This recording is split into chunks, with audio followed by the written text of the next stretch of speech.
kekasih di dalam Tuhan, para tokoh-tokoh hebat yang luar biasa dalam perjanjian lama maupun perjanjian baru, ada satu ciri khas mereka, yaitu mereka berpegang teguh kepada kebenaran firman Tuhan dan tidak membiarkan firman Tuhan itu gugur di dalam hidup mereka semuanya. Mari kita menjadi orang Kristen yang tidak pernah membiarkan firman Tuhan itu gugur, menyimpan, merenungkan, dan melakukannya. Itu yang akan membuat kita mengalami limpahan perkara-perkara ajaib bersama dengan firman itu sendiri. Sebelum kita mendengarkan firman Tuhan yang dapat menjadi panduan bagi kita untuk bersekutu bersama-sama dengan keluarga kita, mari kita berdoa. Tuhan, biarlah hidup kami dituntun oleh firman-Mu sehingga kami tidak tersesat di tengah-tengah dunia yang makin hari makin gelap, yang tidak memberikan kepastian bagi kami, sehingga kami tetap kuat dan kami tetap percaya bahwa tangan Tuhan terus kuat bagi kami semuanya, dan kami teguh dalam setiap pergumulan ini. Dalam nama Tuhan Yesus kami berdoa. Haleluya. Amin. Bapak Ibu yang kekasih dalam Tuhan, pembacaan firman Tuhan kita hari ini terambil di dalam Kisah Rasul pasal yang ke-11 ayat yang ke-29. Lalu murid-murid memutuskan untuk mengumpulkan suatu sumbangan sesuai dengan kemampuan mereka masing-masing dan mengirimkannya kepada saudara-saudara yang diam di Yudea. Hari ini kita akan berbicara tentang gereja yang kaya dalam kemurahan. Kalau kita ingin orang Kristen, orang percaya, gereja itu menjadi saksi atau menjadi berkat, ini adalah waktunya. Di mana COVID-19 ini menyisakan kepada kita semuanya masalah-masalah pelik, kekurangan, keterbatasan, bahkan ketiadaan apapun juga. Kesulitan-kesulitan yang begitu besar di masyarakat sekitar kita, itu sebenarnya merupakan satu kesempatan bagi gereja untuk mengulurkan tangannya, gereja menjadi saluran berkat. Nah, Bapak Ibu yang kekasih di dalam Tuhan, kalau kita belajar di dalam Kisah Rasul pasal yang ke-11 ini, maka kita belajar dari satu jemaat atau sebuah gereja. Gereja itu adalah gereja yang sangat minim secara finansial. Bisa dikatakan bahwa gereja itu adalah gereja yang miskin. Walaupun gereja itu adalah gereja yang miskin, keterbatasan secara finansial, tetapi ternyata jemaat Antioquia atau gereja Antioquia ini itu sangat kaya di dalam kemurahan hati mereka. Sangat kaya di dalam belas kasih mereka, sangat kaya mereka di dalam kepedulian, sangat kaya dalam pertolongan mereka semuanya. Nah, Bapak Ibu yang kekasih di dalam Tuhan, ketika kita belajar dari Kisah Rasul pasal yang ke-11 ini, maka kita belajar sesuatu yang sangat penting.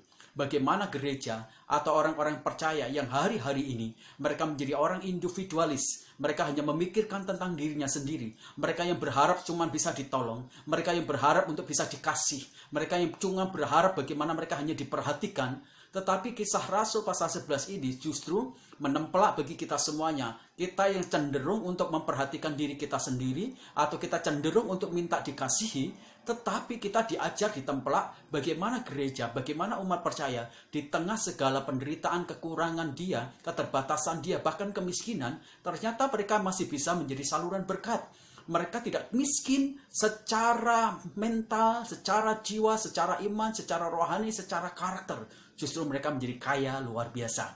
Nah, itulah sebabnya maka kita akan belajar bersama-sama bagaimana kita bisa menjadi gereja yang kaya di dalam kemurahan hati.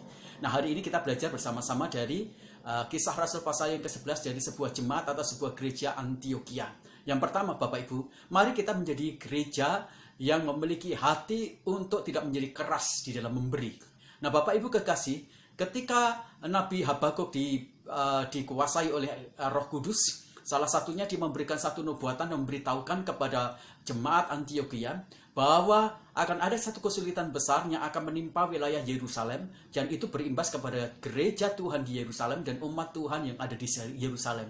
Dan ada sesuatu yang sangat luar biasa ketika jemaat-jemaat mendengar hal itu, mereka secara spontanitas mereka mulai tergerak hatinya, mereka dengan cepat mereka mengumpulkan sumbangan. Lihat, perhatikan kata-kata di dalam Kisah Rasul pasal yang ke-11 ayat yang ke-29 ini. Lalu mereka lanjutkan titik-titik memutuskan. Dan itu merupakan satu tindakan yang cepat. Mereka tidak menunda-nunda. Mereka tidak melakukan sebuah jeda waktu supaya mereka semuanya bisa memberikan satu sumbangan. Ketika kita digerakkan oleh Tuhan untuk memberi, ketika kita digerakkan Tuhan untuk memberkati, ketika kita digerakkan Tuhan untuk memberi pertolongan, dan ketika Tuhan memberikan kepada kita semuanya, ada beberapa orang yang sedang mengalami masalah, atau gereja yang mengalami masalah, atau teman-teman, saudara-saudara, atau siapapun juga yang sedang menghadapi masalah, itu sebenarnya merupakan satu kesempatan yang Tuhan berikan kepada kita semuanya untuk kita menjadi saluran berkat, untuk kita bisa menjadi penolong, untuk kita bisa menjadi perpanjangan tangan Tuhan dan hati Tuhan dalam belas kasihannya. Jadi Bapak Ibu yang kekasih dalam Tuhan, ketika jemaat Antioquia mereka mendengar satu nubuatan bahwa jemaat atau gereja di Yerusalem mereka akan menghadapi masalah dan mereka akan menghadapi kesulitan yang sangat besar, mereka dengan segera, mereka tidak menunda, mereka dengan cepat, mereka dengan spontanitas, mereka berbondong-bondong, mereka memberikan sumbangan. Dan ini sesuatu yang sangat luar biasa. Ketika Tuhan menggerakkan kita untuk memberi, maka jangan tunda, jangan keraskan hati kita. Sedetik ketika kita kemudian, sedetik atau 5 menit kemudian, ketika kita menunda, biasanya hati kita sudah mulai berubah, pikiran kita sudah mulai berubah. Dan bisa kadang-kadang hati kita menjadi keras, kita tidak memiliki lagi simpati dan empati lagi, kita tidak lagi memiliki tingkat kepedulian, kita tidak memberikan lagi respon yang sangat positif. Jadi, jangan pernah kita menunda semua kebaikan, jangan pernah menunda belas kasih, jangan pernah menunda juga kemudian cinta kasih yang Tuhan gerakkan di dalam hidup kita semuanya. Memberikan kesempatan untuk lebih banyak lagi, menunda, maka itu mempercepat untuk kita menjadi keras sehingga kita tidak bisa memberi lagi. Semakin kita cepat memberi, maka semakin cepat kita memberikan pertolongan. Semakin kita cepat memberi, maka semakin cepat kita memberi menjadi saluran berkat bagi banyak orang. Sehingga dampak buruk yang dialami itu lebih kecil ketika kita memberi pertolongan. Jika dihubungkan dengan kehidupan kita di COVID-19 dan di HUT negara Republik Indonesia ini, maka kita menjadi orang Kristen yang kemudian berkontribusi menjadi saluran berkat dan menolong keberadaan teman-teman kita yang sedang menghadapi masalah. Jangan keraskan hatimu, jangan tunda, jangan keras, supaya pada akhirnya ketika Tuhan memberikan kepada kita semuanya kesempatan untuk menjadi saluran berkat, itu kita tidak tunda-tunda. Itu yang pertama. Yang kedua, bagaimana caranya kita bisa membangun satu gereja yang memiliki kekayaan di dalam kemurahan hati? Yang kedua adalah, mari kita membangun gereja yang penuh dengan kesalahan pribadi, yang berkembang kepada kesalahan sosial. Bapak Ibu yang kekasih di dalam Tuhan, ayat ini berkata, usaha untuk membangun sebuah kemurahan hati itu tidak hanya dimulai oleh satu orang. Agabus diberikan satu nubuat dan diberikan satu penglihatan tentang kesulitan. Hatinya menjadi sedih.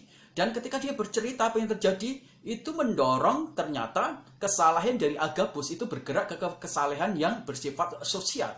Alkitab berkata, kerinduan dari Agabus secara personal itu bergerak ke wilayah komunal dan bergerak ke wilayah sosial yang lebih besar lagi. Perhatikan di ayat-ayat yang selanjutnya di pasal Kisah Rasul pasal 11 ayat 29, perhatikan lalu murid-murid, perhatikan kata murid-murid. Jadi yang bergerak memberikan perhatian, memberikan kepedulian, yang bergerak kemudian menjadi murah hati, itu ternyata bukan hanya personal, tetapi menjadi komunal dan bersifat sosial luar biasa. Nah, Bapak Ibu yang kekasih dalam Tuhan, gereja yang sehat adalah gereja yang bukan hanya pendetanya yang murah hati, dan bukan hanya pengurusnya yang murah hati, tapi semua yang terhubung di dalam gereja, entah itu pendetanya, pengurusnya, entah itu kemudian aktivisnya, tetapi seluruh jemaatnya itu terlibat menjadi murah hati. Ketika dihimbau, ketika hati mereka diperlihatkan tentang fakta-fakta kesulitan orang lain, apa yang terjadi? Seluruh jemaat itu memiliki tingkat kesalehan yang luar biasa yang sama. Kelasnya sama, kualitasnya sama, tapi mereka bukan hanya memiliki kesalahan pribadi. Mereka juga tidak hanya memiliki kesalahan personal, tapi mereka memiliki kesalahan personal dan kemudian diejawantahkan dalam kesalahan sosial sehingga banyak orang yang diberkati. Ketika kesalehan pribadi itu tidak digerakkan dalam kesalehan personal dan kesalehan sosial, maka kesalehan kita adalah kesalehan palsu. Kemurahan kita adalah kemurahan yang bersifat munafik. Kemurahan kita adalah tong kosong yang berbunyi nyaring atau gong yang gemerincing yang tidak ada kualitasnya sama sekali. Nah, sebuah kesalahan tidak bersentuhan dengan manusia lainnya, sebuah kesalahan tidak berhubungan dengan tindakan kasih secara sosial, maka itu omong kosong. Itu merupakan sebuah kemunafikan belaka. Itu sebabnya kesalahan pribadi harus tereduksikan dalam sebuah kesalahan sosial. Sebuah kesalahan pribadi yang tidak tereduksikan dalam kesalahan sosial, itu adalah topeng kemunafikan. Mari kita bergerak menjadi jemaat yang mengembangkan kesalahan pribadi dalam kesalahan komunal, kemudian menjadi kesalehan sosial. Sehingga pribadi, anggota gereja, kemudian tetangga, masyarakat, kota, provinsi, dan bangsa itu mendapatkan berkat dari gereja yang kaya di dalam kemurahan hatinya. Itu yang kedua. Yang terakhir, Bapak Ibu yang kekasih di dalam Tuhan, bagaimana caranya gereja menjadi gereja yang kaya di dalam kemurahan hati? Yang ketiga, Mari kita menjadi gereja yang membangun karakter murah hati dan bukan sebuah proyek. Nah, masa sulit itu merupakan satu kesempatan bagi kita semuanya untuk mengembangkan cinta dan kasih, belas kasihan, simpati, dan empati yang tinggi dalam seperangkat tindakan kepedulian yang nyata. Ketika Nabi Agabus memberitahukan nubuat tentang Yerusalem yang akan mengalami kesulitan, maka spontanitas rasa peduli dan belas kasih yang memenuhi hati dan menggerakkan para murid di Antioquia untuk menolong itu bergerak begitu cepat, luar biasa. Tidak ada satu indikasi yang ada dalam pikirannya Agabus untuk memanfaatkan kebaikan dan kemurahan hati dari jemaat Antioquia itu untuk dirinya sendiri, untuk agenda pribadinya sendiri. Nah, Bapak Ibu yang kekasih di dalam Tuhan, COVID-19 ini menyisakan sesuatu yang tidak bagus. Ada cerita-cerita yang kadang-kala tidak sehat. Ketika saya pergi membeli beras untuk menolong beberapa orang-orang yang terimbas COVID-19, saya membeli beras untuk kepentingan membagi itu, dan saya bertemu dengan seorang pemilik. Dia berkata, saya membagikan begitu banyak beras-beras dan saya titipkan di salah satu kepala kampung di sana. Apa yang terjadi? Tidak banyak orang-orang yang mendapatkan, orang-orang yang layak itu mendapatkan beras. Mereka memakainya untuk kepentingan pribadi, keluarga-keluarga mereka saja yang didahulukan, sementara yang lain tidak dapat. Nah, COVID-19 menyisakan begitu banyak orang-orang yang memanfaatkan kesulitan, kesuksahan, bahkan kemiskinan yang menaik begitu cepat sekali untuk kepentingan-kepentingan pribadi, proyek-proyek pribadi. Mereka memanfaatkan orang-orang miskin hanya untuk kemudian menaruh belas kasihan bagi orang-orang yang memiliki belas kasihan dan kemurahan hati, tetapi dimanfaatkan hanya untuk kepentingan pribadi. Nah, itu yang tidak boleh. Gereja yang kaya di dalam kemurahan hati adalah gereja yang tulus untuk mengasihi, tulus untuk membagi, tanpa menjadikan itu semuanya sebagai sebuah proyek untuk mencari keuntungan buat agenda pribadinya. Bapak Ibu yang kekasih di dalam Tuhan, KPK sudah memberikan sebuah ultimatum bahwa orang-orang yang akan memanfaatkan dana-dana yang berkaitan dengan COVID-19 dan memanfaatkan untuk kepentingan pribadi itu akan ditindak dan dihukum mati. Dan itu merupakan satu hal yang betul-betul berbahaya dalam hidup kita semuanya. Ada hal yang sangat ekstrem negatif ketika kita melihat penderitaan orang lain itu dijadikan menjadi satu proyek untuk memanfaatkan demi kepentingan diri kita, demi mendapatkan kekayaan, demi mendapatkan dukungan, demi mendapatkan sesuatu bagi orang-orang lain. Saya kemarin ditelepon oleh teman saya, dan dia berkata kepada saya, ada salah satu temannya berkata, kalau kamu daftarkan segala kekurangan-kekuranganmu dan jemaatmu, kemudian kamu bisa minta proposal, dan kamu bisa dapatkan keuangan yang cukup besar, kamu bisa manfaatkan untuk kepentingan pribadimu. Ada begitu banyak orang-orang yang memanfaatkan segala kesulitan, segala kekurangan, bahkan kemiskinan untuk proyek-proyek pribadi di dalam hidup dia. Bapak Ibu yang kekasih dalam Tuhan, gereja kita tidak boleh begitu.